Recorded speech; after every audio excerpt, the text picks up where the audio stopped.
contra el Espíritu Santo. Es un tema en lo personal que me apasiona hablar del Espíritu Santo y también al escuchar el tema de la blasfemia. Su micrófono, hermana Sandra. ¿Está silenciado? A ver.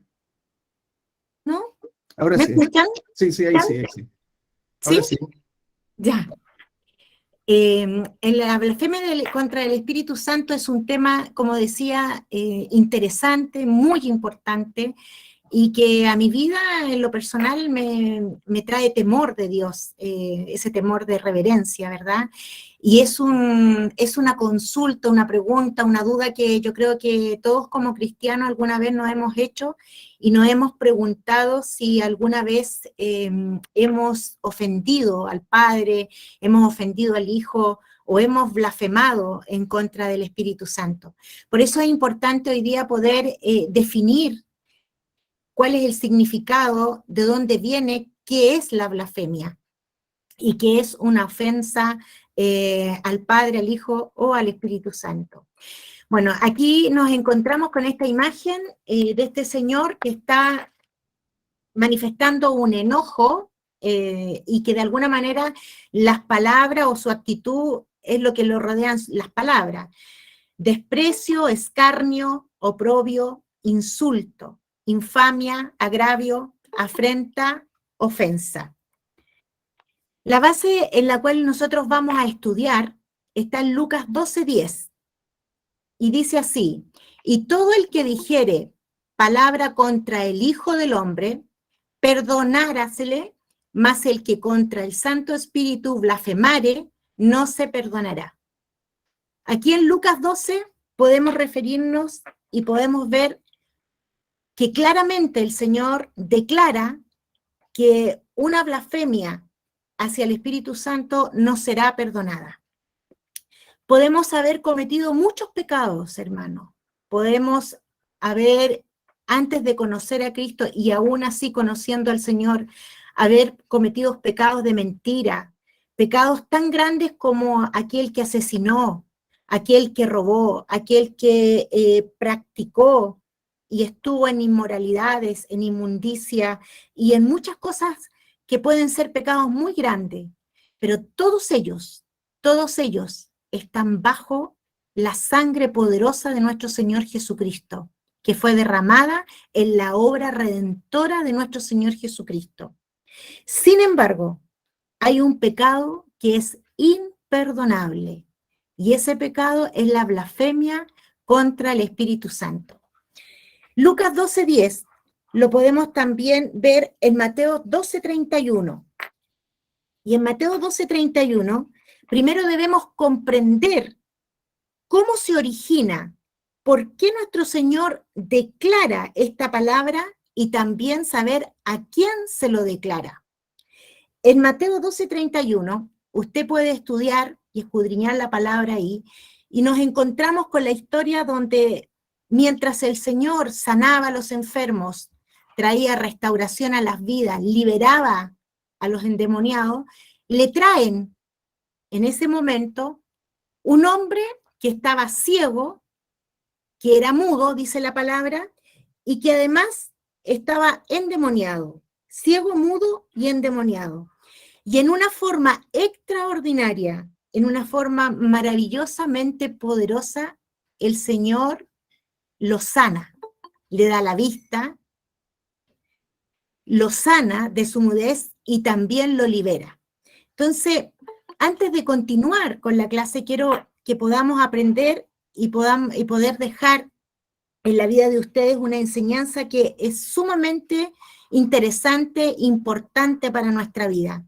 Nosotros tenemos que saber y darnos cuenta, a través de la palabra que el Señor nos enseña, que toda situación que nosotros vivimos en la vida, toda situación, toda tribulación, toda prueba, todo lo que nosotros pasemos, tiene una connotación natural y tiene una connotación espiritual. En este caso, nosotros podemos ver que en lo terrenal el hombre estaba ciego y el hombre estaba mudo. pero en lo espiritual se remarca que dice que era atormentado por un demonio. Por eso, nosotros, con esto no quiero decir que todas las enfermedades están siendo de alguna manera porque una persona está endemoniada, no estoy diciendo eso. Lo que quiero dejar claro es que cada situación que nosotros vivamos, cada prueba, cada tribulación, nosotros tenemos que tener ese discernimiento y conocer y saber que hay un área natural y que hay un área espiritual, tal como la vivía este hombre. Terrenalmente, él estaba ciego. Terrenalmente, él estaba mudo. No podía hablar. Pero detrás de todo esto, había un demonio que lo estaba atormentando. También podemos ver y podemos estudiar recordando la historia de Pedro, ¿verdad? Simón Pedro, en el momento en que nuestro Señor Jesucristo es arrestado para poder ser llevado y crucificarlo, antes de eso, comienza una crisis. En ese momento hay una crisis con los discípulos, donde Jesucristo, el Señor le advierte a Pedro, y de hecho llama mucho la atención porque él le advierte a Simón y le dice Simón, lo llama por su nombre, Simón, y no le dice por el nombre Pedro como él se lo había cambiado. Y le dice, Simón, quiero decirte que has sido pedido para ser zarandeado. El diablo, el Señor lo reprenda, lo había pedido para poder probar la fe de Pedro. Entonces el Señor le habla y le dice, Pedro, vas a vivir una situación difícil, vas a ser probado en tu fe. Le dice, viene un ataque, Pedro, viene un ataque feroz, terrible para tu vida, y esto va a hacer que antes que el gallo cante, tú vas a haber negado 3 veces. Entonces, cuando el Señor es arrestado y se provoca esta crisis, donde los discípulos se confunden, viene el temor, viene el miedo, se dispersan, huyen, y Pedro queda ahí, y de alguna u otra manera Pedro trata de seguir al Señor Jesús, de mirarlo desde lejos, pero la gente lo comienza a reconocer, y empieza una persecución sobre su vida, y le comienzan a decir, no, tú eras un seguidor de Cristo, tú estabas ahí, tú hablabas, y tú hablas como ellos, y tú estabas ahí. Entonces, en ese momento, Pedro comienza a experimentar tanto en lo terrenal como en lo espiritual. Él comienza a experimentar una opresión, comienza a experimentar el miedo, comienza a experimentar la angustia de no saber qué hacer. Y antes que cantara el gallo, él iba a negar al Señor Jesucristo. Entre paréntesis, quiero también poder enseñar en esta clase que la palabra gallo, bueno, no se refiere a un gallo de ave, ¿ya? Como muchas veces o por mucho tiempo estuvimos mal enseñados pensando que era un gallo que el que cantaba. Gallo se le llamaba a la trompeta que usaban los romanos, la trompeta galla, que era la trompeta que usaban los romanos para marcar las vigilias de la noche. La vigilia de las 3, la vigilia de las 6, la vigilia de las 12 de la noche. Entonces, antes que esta trompeta tocase, el Señor le dice, Pedro, me habrás negado 3 veces. Entonces, ¿qué es lo que experimenta Pedro ahí? Pedro experimenta en lo terrenal el miedo, la opresión, la angustia, el terror. Pero en lo espiritual, él estaba experimentando que Satanás, el Señor lo reprenda, lo había pedido al Padre para que pasara por esta prueba de la fe. Entonces así es como también, volviendo a Mateo, así también en el caso del hombre ciego y mudo, un demonio era el que trababa su lengua. Entonces en ese momento Jesús interviene por él. ¿Y qué hace Jesús? Interviene primero que nada en lo espiritual.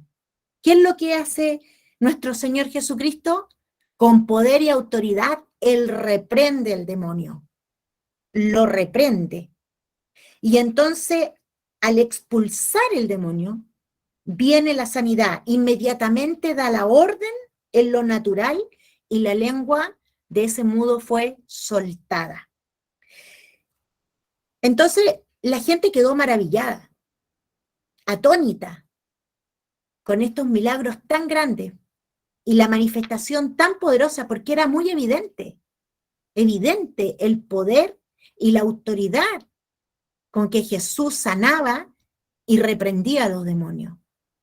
Y déjame decirte en esta clase que ese mismo poder, tú y yo tenemos que recordar que ese mismo poder y esa misma autoridad fue entregada a la iglesia, fue entregada a ti, fue entregada a mí. Poder para sanar las enfermedades y autoridad para reprender y echar fuera a los demonios. Entonces, podemos darnos cuenta ahí cómo el Señor manifiesta este poder y manifiesta esta autoridad.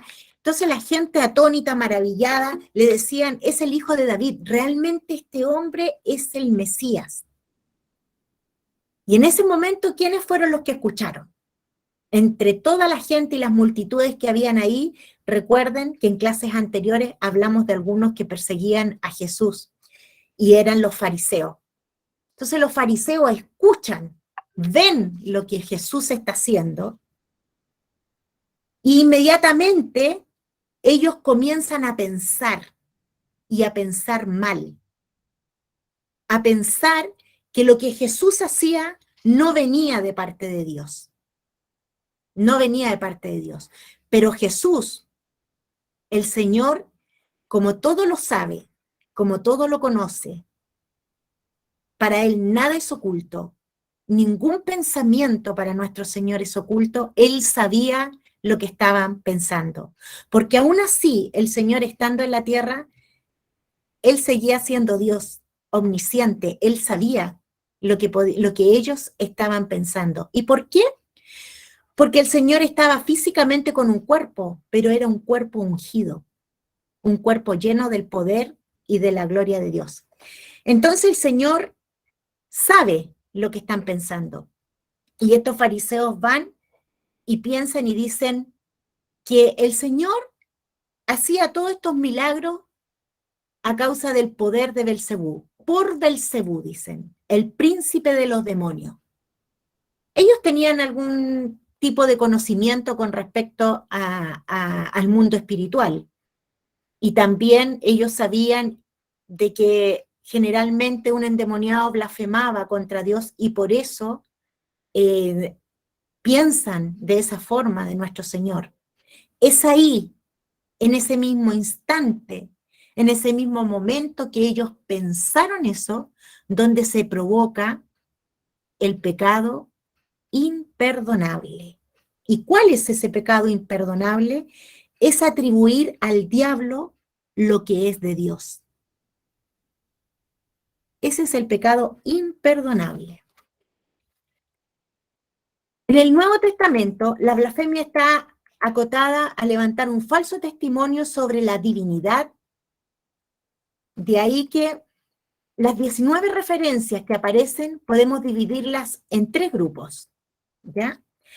Primero que nada, podemos dividirla como pecado que nace de la impureza del corazón. Porque si hablamos de la palabra blasfemia, blasfemia en griego significa, se escribe exactamente igual blasfemia, pero significa difamación, calumnia, vituperio.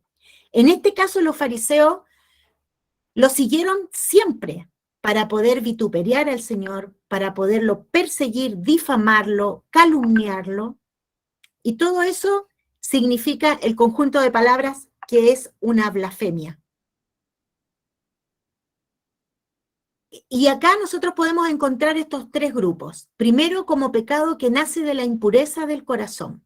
Mateo 15, 19, Marcos 7, 22, Efesios 4, 31 y Colosenses 3, 38. Colosenses 3, yo me centré en uno de ellos, que es Colosenses 3, 8, y dice, la envidia, la ira, todo puede llevarnos. Por eso es tan importante escudriñarnos. Por eso es tan importante nosotros hemos partido estas clases conociendo acerca del alma, del cuerpo, del espíritu, y poder conocer lo que hay en nuestro corazón y poderlo sacar a tiempo. Porque Colosenses 3:8 nos habla de la envidia, de la ira. Todo puede llevarnos a pecar. Por eso insistimos en escudriñar la palabra, pero también ver nuestra vida, cómo está. Segundo, como la acusación hecha por los fariseos en contra de Jesús. Ahí podíamos ver en Mateo cómo esos fariseos acusaban al Señor Jesucristo y lo vituperiaban y lo calumniaban, diciendo de que su poder y su autoridad no venía de Dios, sino que del Belcebú, que era el príncipe de los demonios. Así ellos lo vituperiaban. Entonces, tan importante poder entender y comprender que usted y yo no debemos pasar ese límite, no debemos pasar esa línea, porque hoy en día también se puede caer en una acusación acerca de un ministro, acerca de un pastor, acerca de un hombre de Dios, que pueda estarse manifestando el Espíritu Santo y uno pueda decir que no viene de parte de Dios. Entonces, es una línea muy, muy delicada, muy delicada. Por eso es importante poder revisarnos y poder ser prudentes, tener ese cuidado con respecto a lo que son las acusaciones. A veces hay manifestaciones grandes en alguna mujer o en algún hombre, en las lenguas, y las personas son muy rápidas para pensar, son muy rápidas para decir. Me tocó hace un tiempo atrás el caso de una persona que dijo, oye, esas lenguas que escucho son raras, parece que son brujos. Y yo dije, wow, ten cuidado con lo que dices, porque si te equivocas es un pecado de blasfemia. Es un pecado de blasfemia. Entonces, nosotros tenemos que tener ese cuidado de no ser imprudentes en llegar y hablar y hacer una acusación, así como la que hicieron los fariseos contra Jesús, porque inmediatamente se provocó este pecado imperdonable. La blasfemia, tercero, y la blasfemia contra el Espíritu Santo, que está en Mateo 12:31, Marcos 3:28 y Juan 10:33. Vamos a seguir avanzando. Bueno, ahí podemos ver. La acusación de blasfemia hecha en contra de Jesús. Entonces el sumo sacerdote le dijo, te conjuro por el Dios viviente, que nos digas si eres tú el Cristo. Aquí los fariseos estaban presionando a nuestro Señor y le estaban diciendo, si tú eres el Cristo, el Hijo de Dios. Jesús le dijo, tú lo has dicho.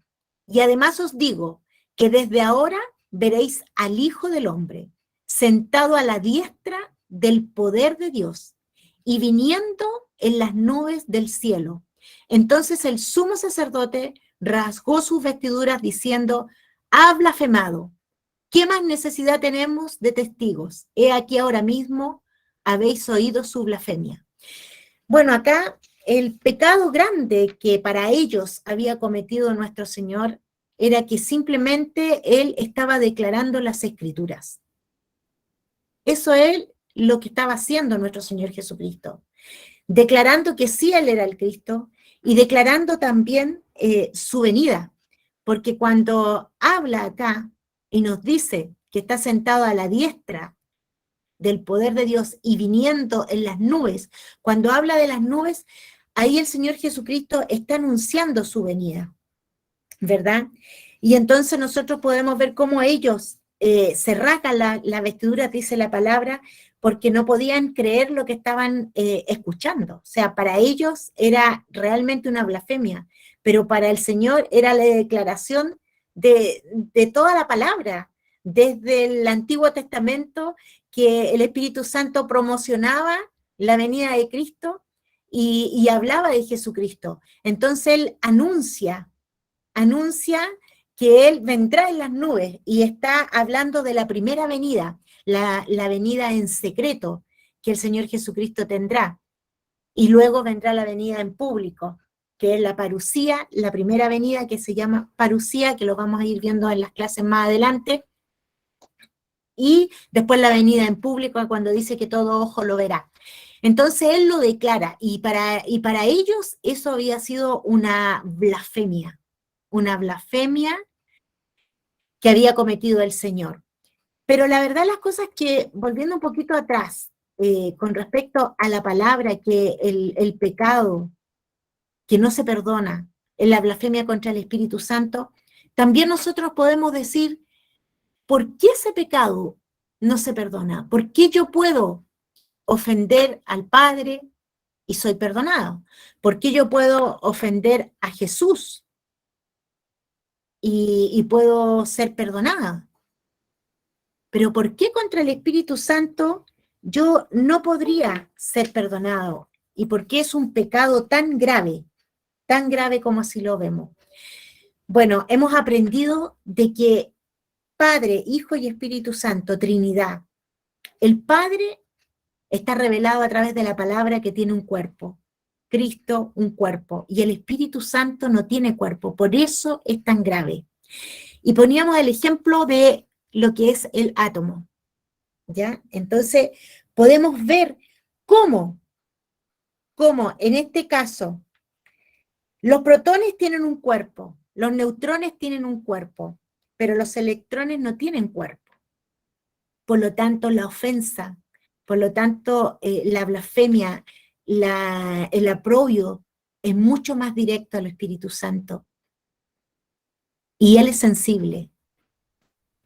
Él es sensible a todo lo que nosotros podamos hablar, a todo lo que nosotros podamos decir. Entonces la ofensa es directa. Y Él, así como es poderoso, es sensible. Así como es fuerte, también es perceptible. Entonces por eso es tan delicado declarar alguna blasfemia contra el Espíritu Santo. Y aquí podemos ver cómo ellos seguían pensando que el Señor había blasfemado. Según la ley mosaica, todo aquel que blasfemara el nombre de Dios debía morir apiedrado. Y eso lo encontramos en Levítico 24, 10, 16. Y ellos le dijeron, no te apedreamos por ninguna buena acción, sino por blasfemia. Contestaron, tú, un hombre común y corriente, afirmas ser Dios. Así lo trataron. Y lo trataron así porque nuestro Señor Jesucristo, podemos ver que Él tenía un mensaje muy profundo, un mensaje tan profundo que ha trascendido toda la humanidad y que hoy día sigue siendo profundo su mensaje, pero simple de entender, simple de comprender.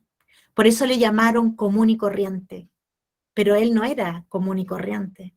Nosotros podemos darnos cuenta que a través de ese mensaje tan profundo y a la vez tan simple, tu vida, mi vida y la vida de muchos ha podido ser transformada, ha podido ser cambiada, como la vida de Simón, a Pedro, que estuvo ahí con él, y simplemente él le dijo, Pedro, tu fe va a ser probada, yo voy a orar,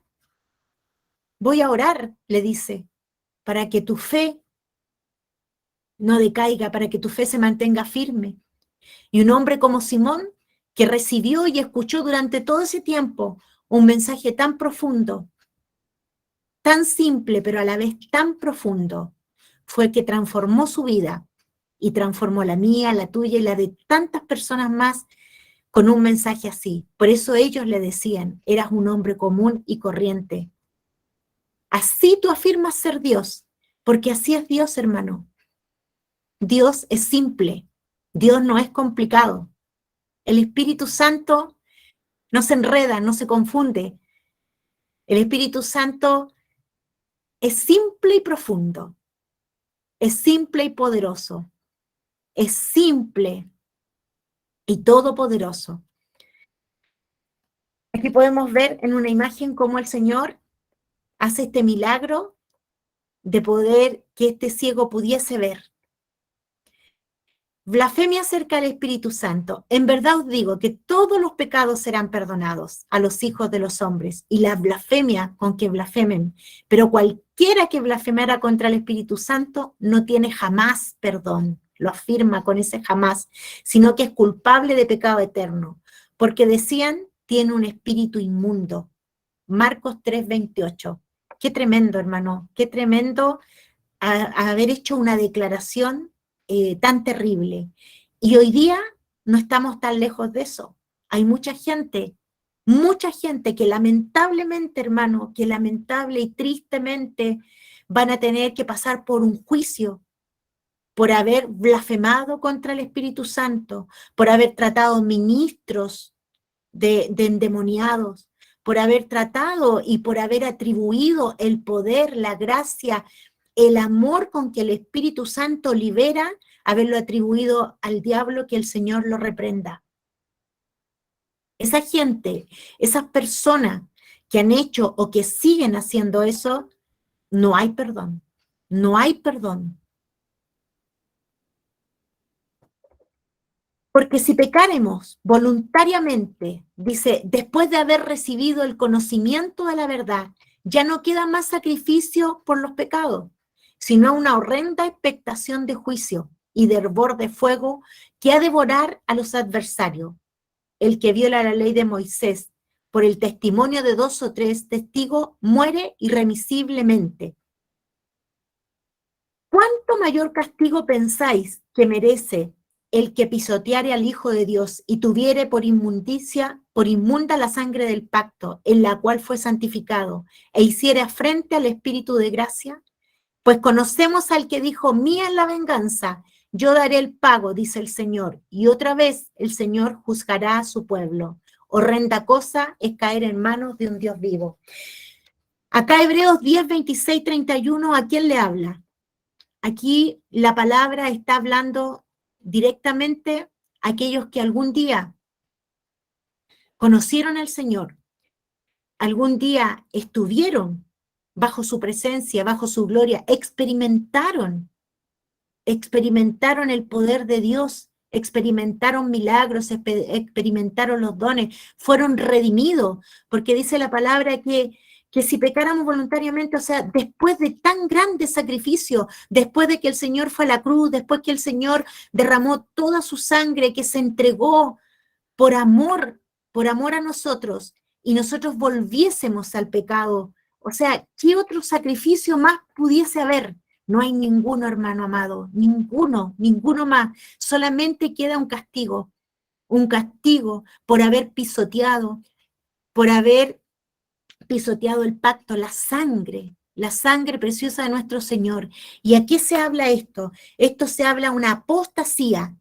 Hay 2 tipos de apostasía, que es la apostasía irreversible, que es la que vivió Saúl y la que vivió Judas, una apostasía irreversible, y una apostasía reversible, que es la que vivió Pedro, ¿verdad?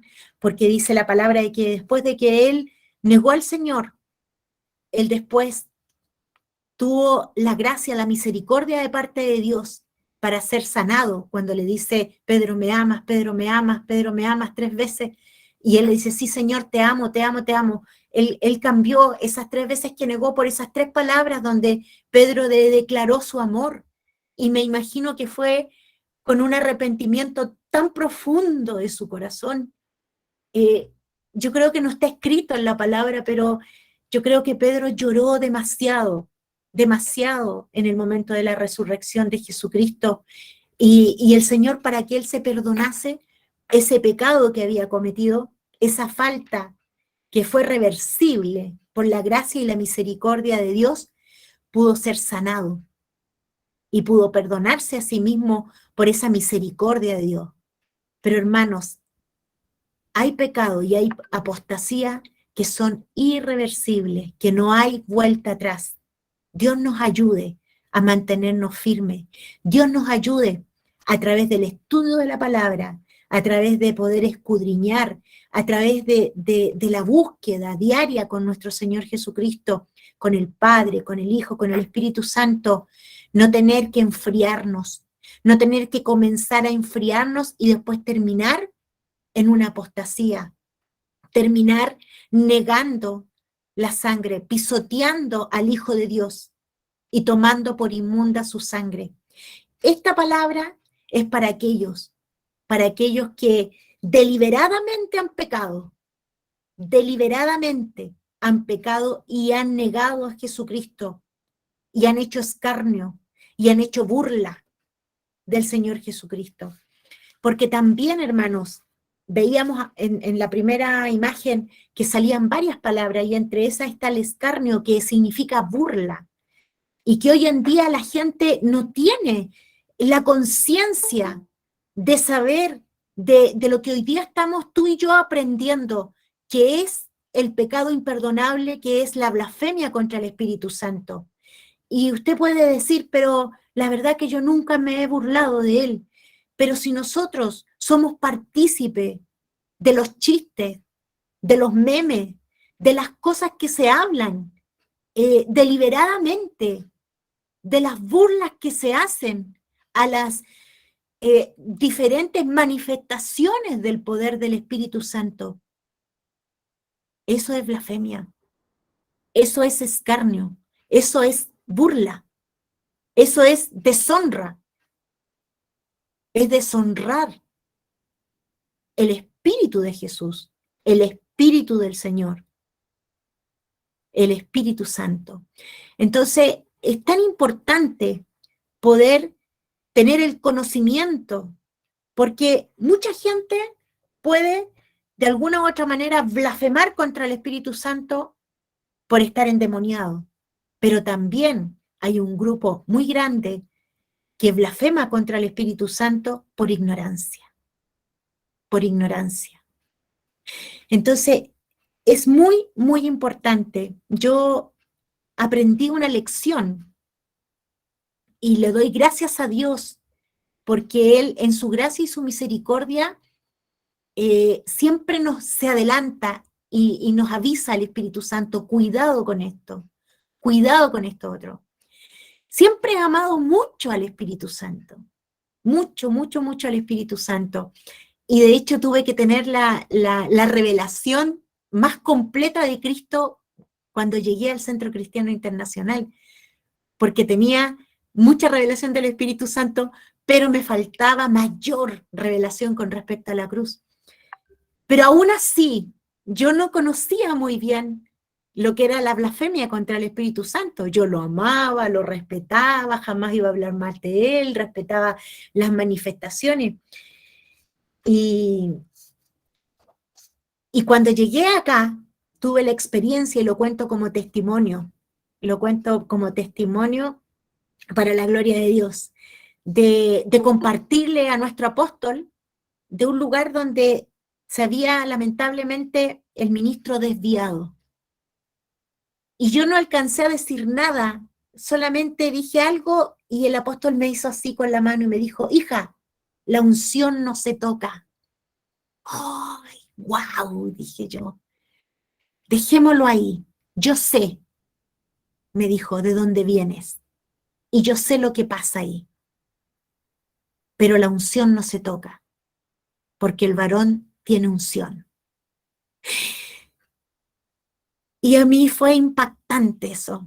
Fue muy impactante por esta enseñanza tremenda de mi apóstol que me enseñó en ese momento y que me libró de una blasfemia que yo iba a cometer amando tanto al Espíritu Santo por ignorancia.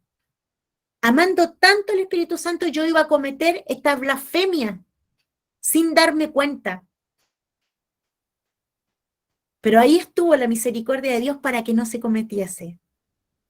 Y lo comparto porque así es como nosotros tenemos que vivir una vida de prudencia, una vida de temor de Dios, una vida de ser cuidadosos, de ser vigilantes. Usted y yo tenemos que vigilar nuestros pensamientos. Usted y yo tenemos que vigilar nuestros sentimientos. Y si estamos en una reunión, en un culto, o estamos escuchando una prédica, o pase lo que pase, si usted tiene duda, absténgase. Absténgase. Si usted está viendo que algo se está haciendo mal o que usted tiene referencia de un ministro de esto, absténgase, no opine, no hable, no le conviene, calle. Porque su comentario no va a cambiar las cosas, mi comentario no va a cambiar nada. Sin embargo, tengo un tremendo riesgo de cruzar la línea, de cruzar el límite. Y esa es la frase que quiero dejar marcada en tu corazón y en tu mente. No cruces la línea. No cruces la línea de blasfemar contra el Espíritu Santo. No cruces la línea de cuestionar si hay una manifestación que a ti te puede parecer extraña o nunca la hayas visto, porque aún tú y yo ni siquiera podemos llegar al conocimiento completo del Espíritu Santo. No lo conocemos completamente. Yo no podría decir, no, el Espíritu Santo actúa así, de esta forma, y no actúa así, de esta forma, especialmente cuando Él se mueve en lo profético, que para muchos puede ser actos de locura, pero ¿qué está haciendo este profeta? Sin embargo, no conocemos esa dimensión del Espíritu Santo. No lo conocemos, entonces podemos cruzar esa línea y no debemos cruzar esa línea. 3 características son las de una persona que podría realizar una blasfemia de este tipo. Y está muy marcado acá. Tenemos los malos árboles con malos frutos. Y la palabra dice que por sus frutos los conoceréis. Malos frutos, lo más probable, que si usted se relaciona, que si usted tiene comunión y se relaciona con alguien que da malos frutos, lo más probable es que usted escuche de esa persona una blasfemia contra el Espíritu Santo. Hombres malos con tesoros malos. La palabra de Dios dice que donde está tu tesoro está tu corazón. Hombres malos con tesoros malos. Hombres pertenecientes a un linaje de víboras.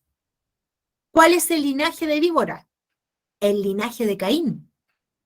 Linaje de víboras.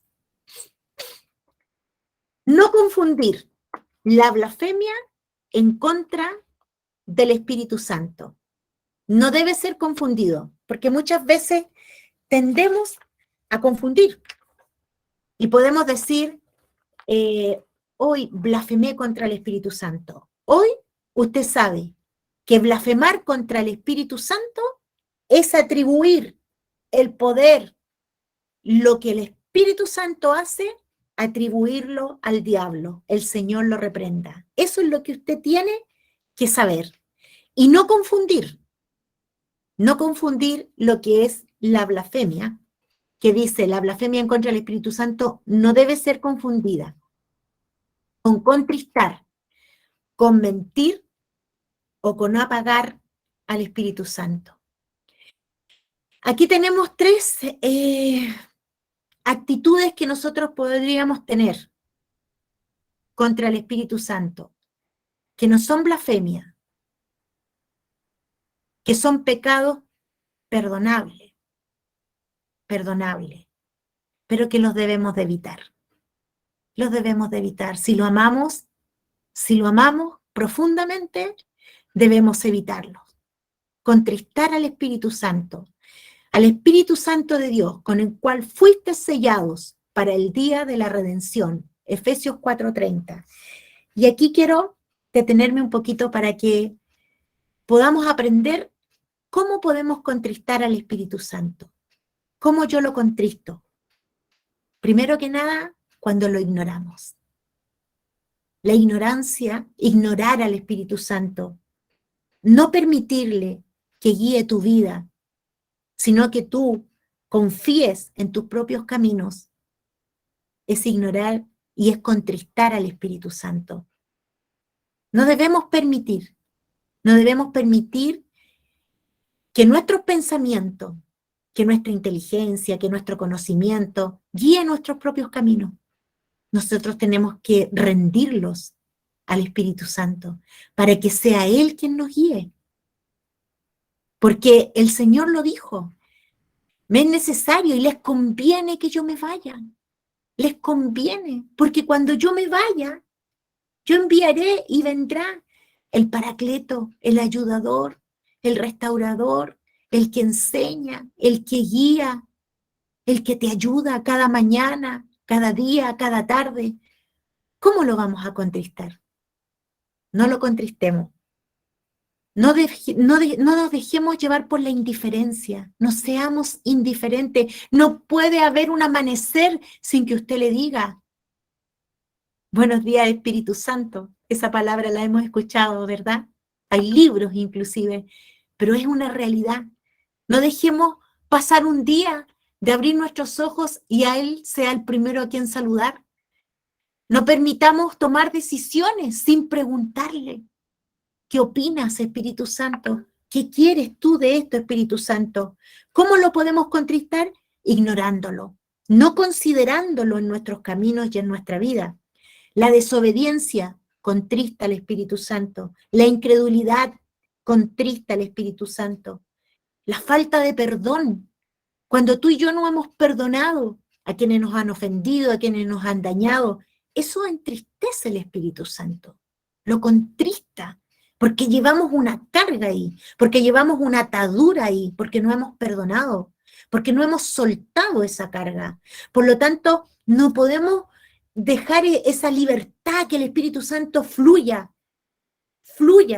porque está nuestro espíritu, nuestra alma y nuestro cuerpo, y el Espíritu Santo tiene que pasar por ahí para salir y manifestarse a través tuyo y a través mío.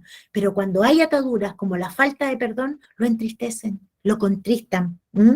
La falta de comunión, la falta de comunión. Con el Espíritu Santo, si bien es cierto, nosotros debemos tener tiempos de intimidad, de buscar al Padre, al Hijo, y Él nos ayuda en la oración, en la intercesión. El Espíritu Santo está ahí ayudándonos, guiándonos. Dice que gime a través de nuestra intercesión, pero todo el día podemos estar ahí con Él. Cuando dice orar sin cesar, uno dice: ¿pero cómo? ¿Voy a estar todo el día de rodillas? No, pero yo voy manejando y voy hablando con Él. Yo voy en el metro y voy hablando con Él. Voy a tomar una decisión, voy a comprar algo, es mi compañero.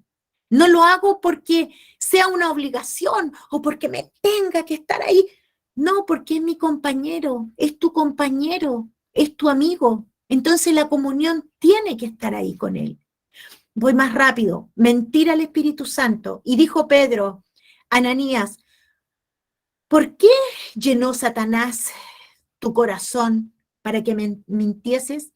Bueno, aquí habla de Ananías y Zafira, quienes mintieron al Espíritu Santo. Habían hecho una venta, habían recibido una herencia y fueron a entregar los diezmos, la ofrenda, y mintieron en el valor en el cual se había vendido. Pero no me quiero detener en eso, sino que quiero decirte, eso está en Hechos 5:3 para que usted lo lea después y siga estudiando.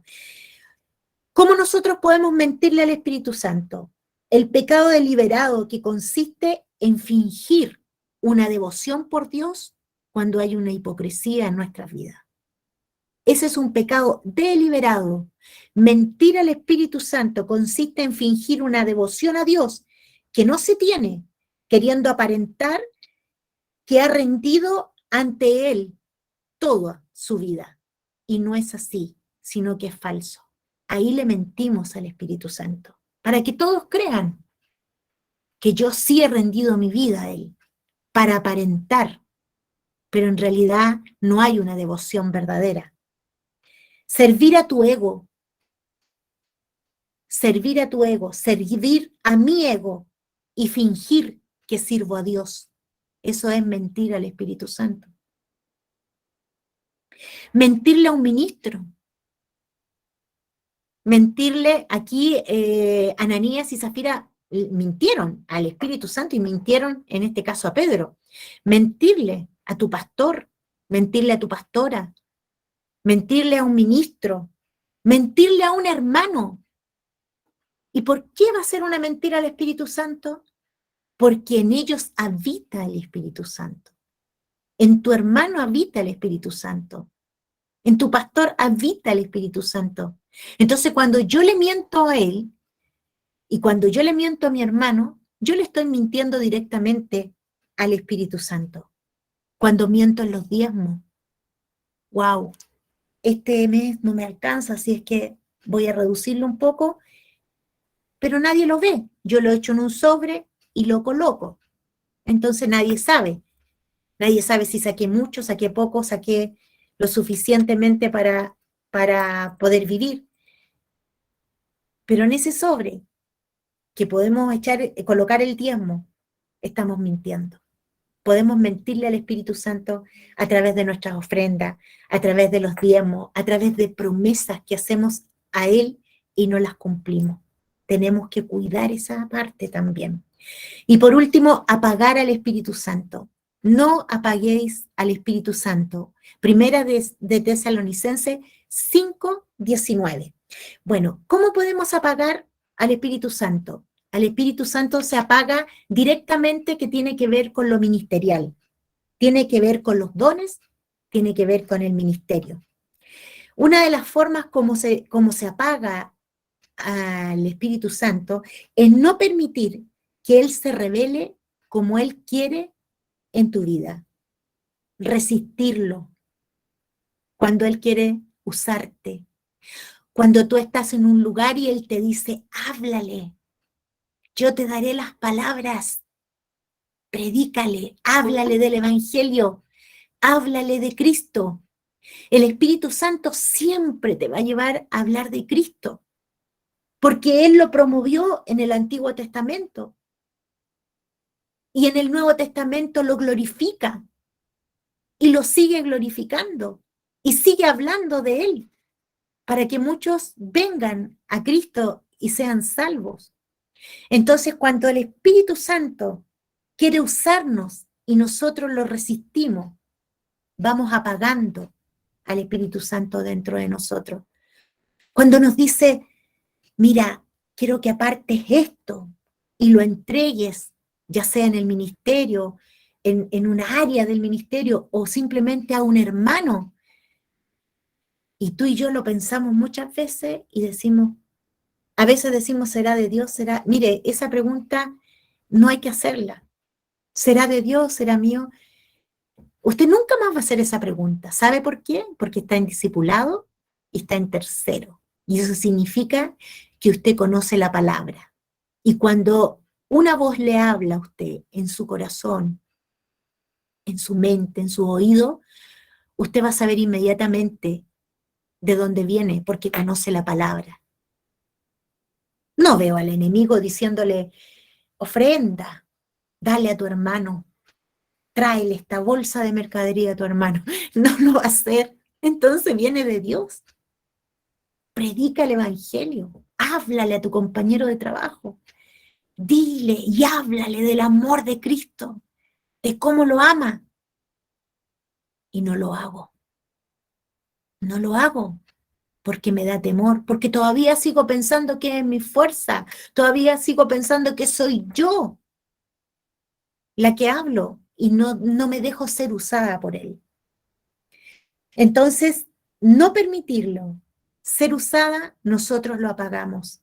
Si tienes una palabra que está conforme a la Escritura, entregarla. Si tienes una palabra de consuelo para tu hermano, si tienes algo que decirle a un hermano, todo lo que tiene que ver con los dones, si tienes que orar por un enfermo, todo lo que tiene que ver con los dones, todo lo que tiene que ver con tu llamado ministerial. Si tú no obedeces a eso o lo resistes, vas a ir apagando al Espíritu Santo. Entonces, ahí podemos tener algunos ejemplos. No permitir que se vea en nuestras acciones. También se apaga. Algo tan simple como practicar el fruto del Espíritu.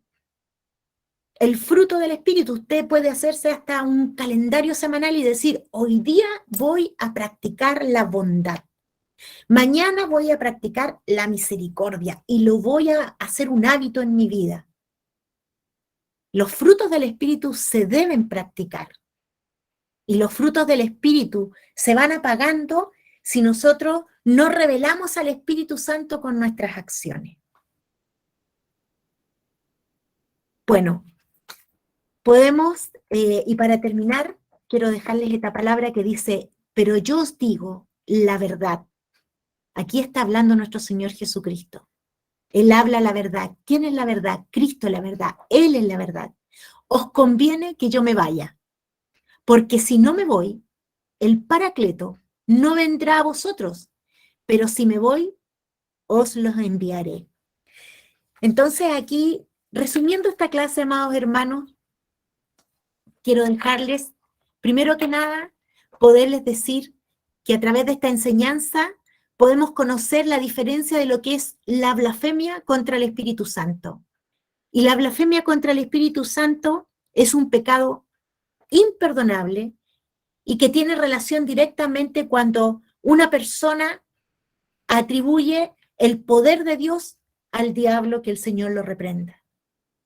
No debemos confundir lo que son la blasfemia con las acciones que nosotros podemos tener y entristecer, mentir o apagar el Espíritu Santo. También podemos tener una blasfemia cuando nos apartamos de Dios y cometemos apostasía. Haciendo un resumen al terminar esta clase, apostasía irreversible, apostasía reversible.